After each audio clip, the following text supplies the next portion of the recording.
கர்த்தாவே, உம்முடைய சத்தியத்திலே என்னை நடத்தி என்னை போதித்தருளும். நீரே என் இரட்சிப்பின் தேவன். உம்மை நோக்கி நாள் முழுவதும் காத்திருக்கிறேன். கர்த்தருக்குள் பிரியமானவர்களே, உங்கள் அனைவருக்கும் இனிய காலை வணக்கங்கள். இன்றைய வேத வசன தியானத்திற்கென்று நாம் தெரிந்தெடுத்திருக்கும் வேத பாகமானது மார்க்கு 1 அதிகாரம் 1 வசனம். தேவனுடைய குமாரனாகிய இயேசு கிறிஸ்துவினுடைய சுவிசேஷத்தின் ஆரம்பம். பிரியமானவர்களே, இன்றைய வேத தியானத்தின் தலைப்பு தேவனுடைய குமாரன். புதிய ஏற்பாட்டின் 4 சுவிசேஷங்களும் இயேசு கிறிஸ்துவினுடைய ஆரம்பம், அவருடைய வருகை, அவருடைய வாழ்க்கையை பற்றி அற்புதமாக எடுத்து சொல்லுகிறது.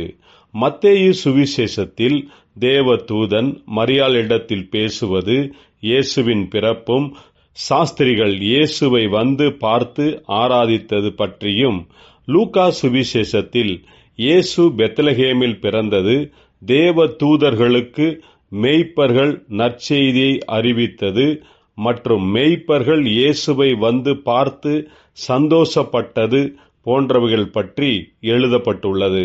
யோவான் சுவிசேஷத்திலோ இயேசு ஆதி முதலாக இருக்கிறவர், ஆதியிலே வார்த்தையாக இருந்தார், தேவனுடன் இருந்தார், அவர் தேவனாகவே இருந்தார் என்றும், மார்க்குவின் சுவிசேஷத்தில் இயேசு தேவனுடைய குமாரன் என்று தன்னுடைய சுவிசேஷத்தை மார்க்கு ஆரம்பிக்கிறார். இந்த 4 சுவிசேஷங்களும் இயேசுவே அல்பா ஒமேகா, அவரே நித்தியமானவர், அவரே இரட்சகராகிய மேசியாவாக இந்த உலகத்திற்கு வந்து அற்புதங்களை செய்தார் என்பதை பற்றியெல்லாம் விவரமாக எடுத்து சொல்லுகிறது. நாம் விழுந்து போன நிலைமையில் இருக்கும்போது நம்மை கரம் பிடித்து தூக்கி நிறுத்தி நம்முடைய வாழ்க்கையை மாற்றி நம்மை ரட்சித்து காப்பாற்றி அநேகருக்கு முன்பாக நம்மை சாட்சிகளாக நிறுத்தி இருக்கிறார்.